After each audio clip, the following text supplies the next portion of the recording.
My name is Michael Mays Pink, Okay. and I am the executive director of People's Homesteading Group, and we founded People's Homesteading Group. People Homesteading Group. But you Yes. also, well, we want to talk about, you're on the Yep. board of directors of... Oh yes, I'm sorry. Yes, right. Okay, I'm on the board of directors. I'm a member of the board of directors of the Community Capital of Maryland. Right. Community Capital of Maryland is a nonprofit charitable organization that lends money to a variety of development projects to improve Baltimore City and the state of Maryland with innovative projects that could be housing, could be commercial development, it could be community facilities like a daycare center. And we have to look at each loan request, and usually when we look at a loan request, it's involving other funding. So if somebody wants to build homes, we want them we tend to look to homes that are for families of lower income, but it doesn't have to be that way. Sometimes there'll be a shelter that needs to put homeless beds together into a shelter for adults or So it could be families. for nonprofits. I mean, It could be for nonprofits. There are some for-profit companies that are doing charitable kinds of work or serving a population that fits our criteria. I mean, we're not going about building homes for very wealthy people in gated the harbor. communities. You're not. Yeah, because because of our charitable purpose.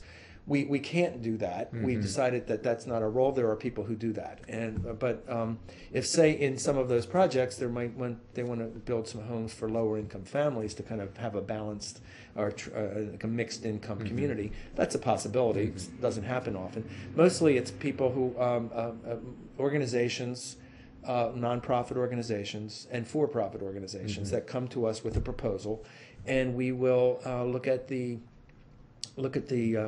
costs. Is it realistic? What are their other sources of funds? Our money is loan money, so often there will be some grant money to help offset their costs. And is it a viable project? I mean, and if it's and also the time frame. We want to be able to put the funds in for a reasonable period of time, one year and a half, something like that. 18 months Oh, I see. would be So good. it's short-term money. It's shorter term money because we.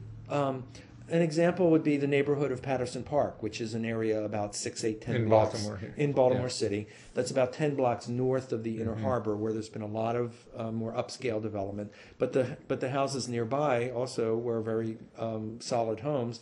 And there was an organization over there that wanted to begin to take some of these vacant houses, that we have many vacant houses in Baltimore City, and turn them into homes for families. And while that developer was a nonprofit, they wanted to provide housing for lower income people at first, but the goal was to have a mixed income community. So we were one of the early lenders that went in there and took the risk. So we went in there, they got started, then they got bigger, they went on to bigger lenders and didn't need us any longer. So we were the ones that got into it, and we were like cutting edge pioneer types. And that's do you our do niche. businesses too? I mean, entrepreneurs or anything like that? Or is it mostly developers and housing? Our guidelines are that we can do businesses. We once were involved with a program that was called a facade loan program as part of a program called Main Streets. Yes. Baltimore City has a Main Streets program. It's a national program, National Trust for Historic Properties or something. Anyway, there's a local version of that, and for a short time, we did provide loans for businesses to fix up their fronts to make them more appealing, more marketable, and that was a successful program. We could do. There is business lending. I mean, we have capacity for doing business lending, but we mostly do real estate. If someone came to us with there's always some housing, usually some housing component to it. So, for example.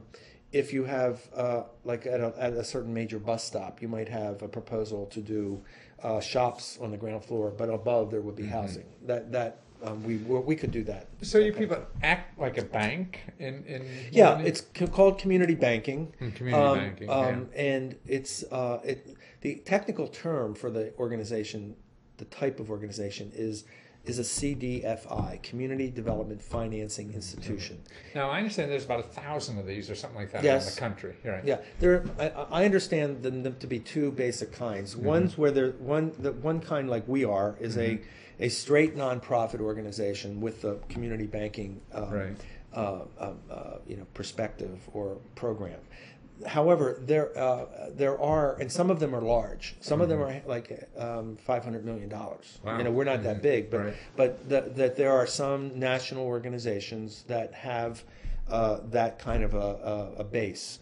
Then you have regular banks. The big banks like Bank of America or other banks will have a nonprofit subsidiary that applies for and becomes a CDFI, a Community Development Financing You Institution. said becomes, because then they have access to other kind of government funds to help this. The CDFI program is regulated by the Department of the Treasury, and so it is not a bank. Right. This institution, but it is regulated by the people who regulate banks, which is the CDFI. Right. They provide grants for some. There are competitive grants provided to kind of put capital into these institutions.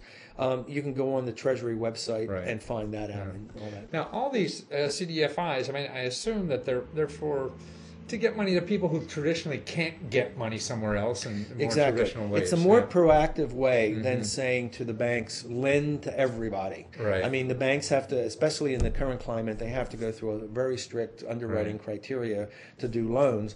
And so do we, but we're looking at markets that are, in a way, fractured, that have had trouble in neighborhoods. I mean, trouble getting money from a traditional bank, let's say. Yeah, or have gone through some kind of changes where there's demographic changes and there might be some, like an increase of vacant properties and a weaker real estate market, especially today, given the foreclosure rates. So nationally... And traditionally would not be attractive to a normal funder. Yeah, I mean, I think when you look at real estate comparable prices and you have to look at the individual. Right.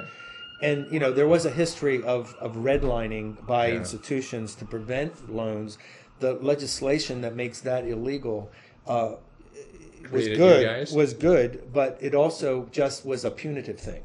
It just said what you have to do and what you can't do illegally. But this kind of effort does is actually allows niche kind of banking in a way that gets money and capital to into projects. The redlined areas. Yes, into the areas that traditionally were left out. Right. Yeah. So I mean, but how we look at it is, you have to look at every situation individually, Right. and you can't just write it off to say, Right. okay, this is like a poor neighborhood. Yeah. I mean, if you look at that neighborhood, there might be a church. Then maybe that church has been there for with 50 an anchor years. in front of it. Yeah, with an anchor. You might find a church that is It's a an strong, inside joke. has a congregation that is active. Maybe they don't all live there in that neighborhood, Right. maybe, but they used to, or that the families from that congregation used to.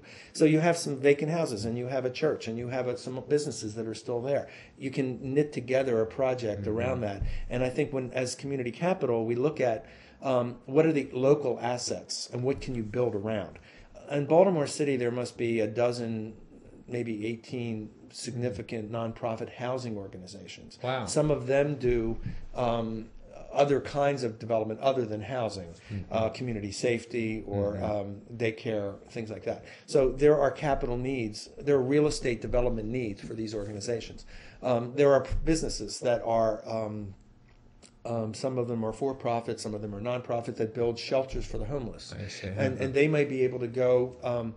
they may be able to apply for funding to help provide people, and then they have volunteers serving food and all that. But maybe they need a loan to buy a piece of property to expand their operations, their shelter. So to get the grant funding, they need to have the property up front. So who's going to take the risk? Right. Often not a traditional bank, because of it's risky. Right. So we're not risk adverse, but we are smart about it. Right. We have to analyze. You're not going to open the window, throw the money out the way. We're regulated by the Treasury, Right. so we have to do it careful. responsibly too. Now, some of these CDFIs, is that CDFI? Yes. Some of them, do they have soup. traditional banking services too? Are you aware or not? Well, I mean, personal Generally- loans for people who can't get it out. Generally, not personal loans. Uh-huh. We have had some loans to individual home buyers I see. who were renovating a home, Right. usually in a neighborhood that was struggling, that needed that kind of investment. So we have done some. Somebody comes to us like a homesteader who Right. comes and says, see. "I bought a piece of property, or I want to buy a piece of property. I've got good credit. I'm going to get a bank loan to create in effect a mortgage. Right. But to get the house finished, they won't give me the mortgage until they see a finished house that's I see, certified right.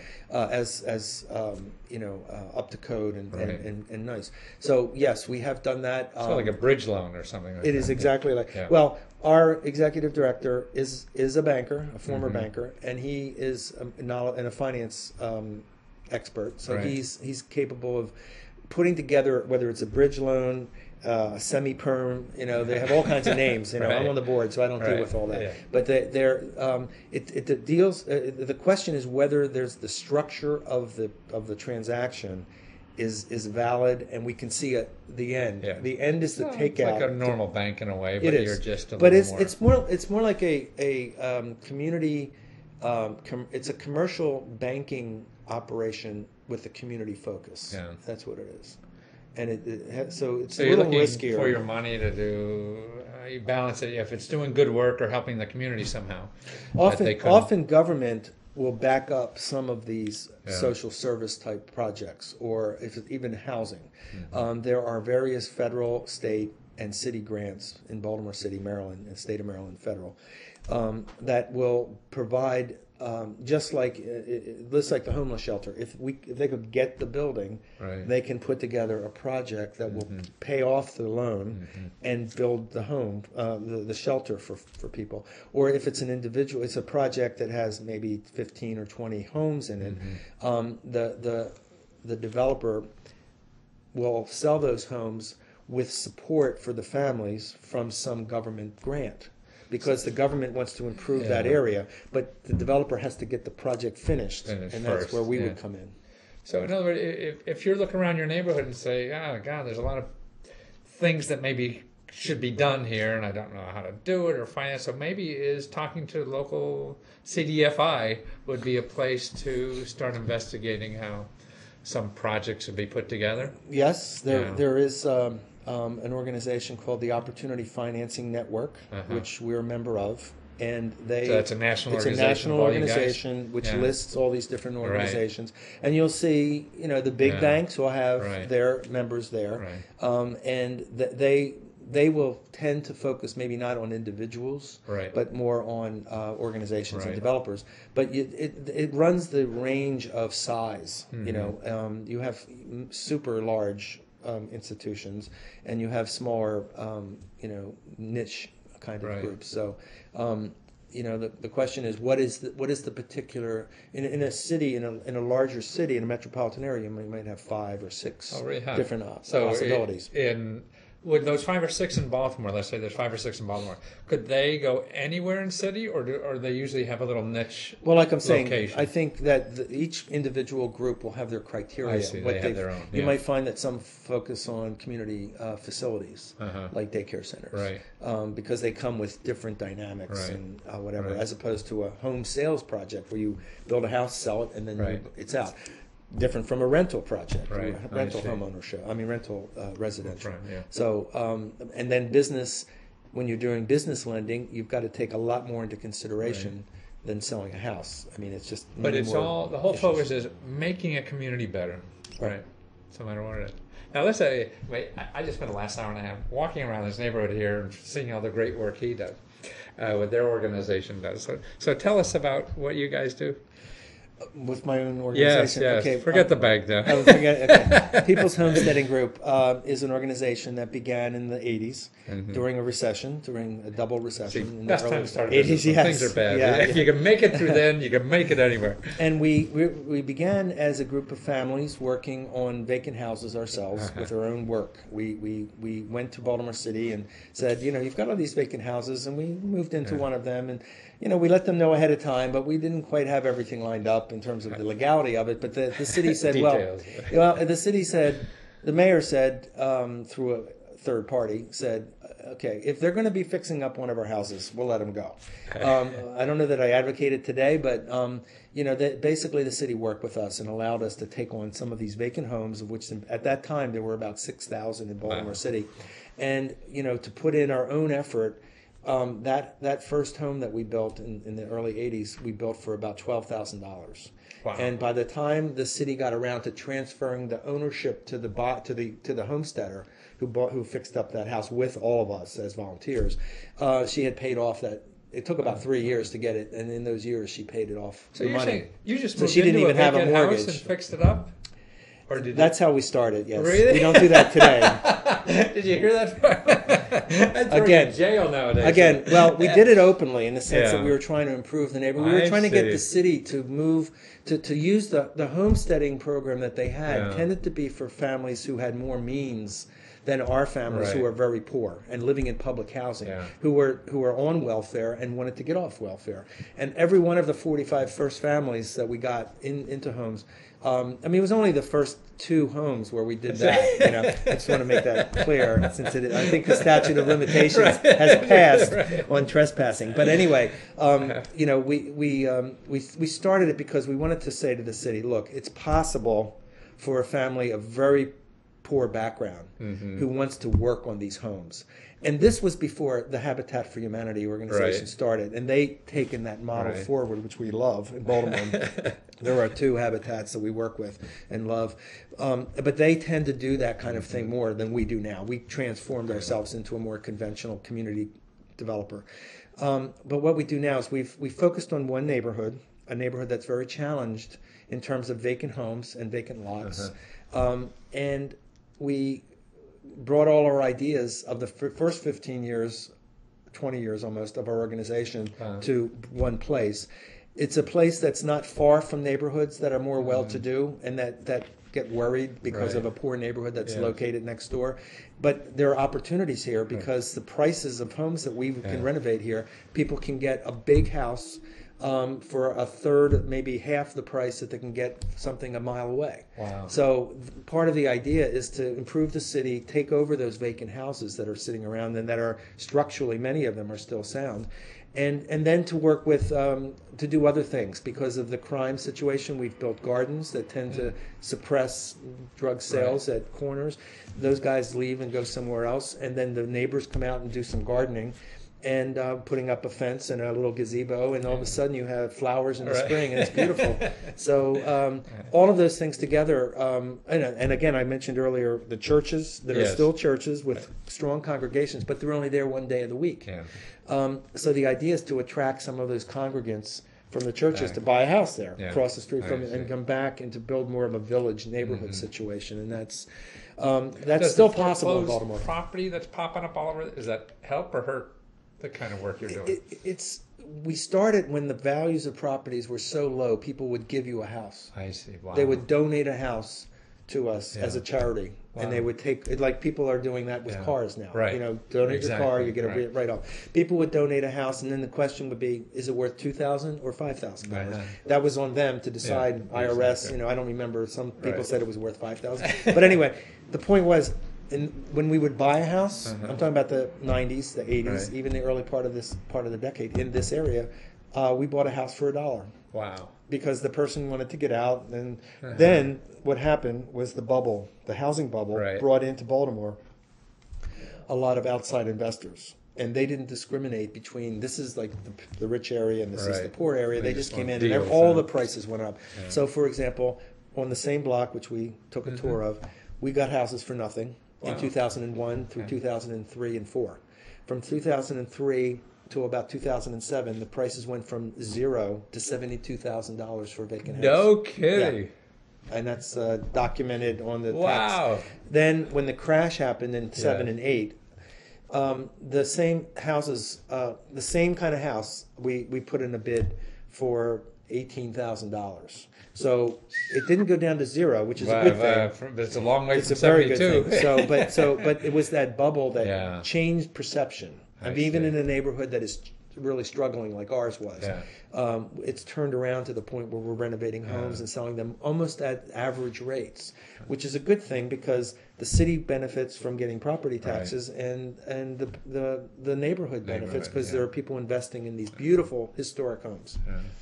Well, that's wonderful. Well, I'm glad you're here. Okay. All right, Matthew. So,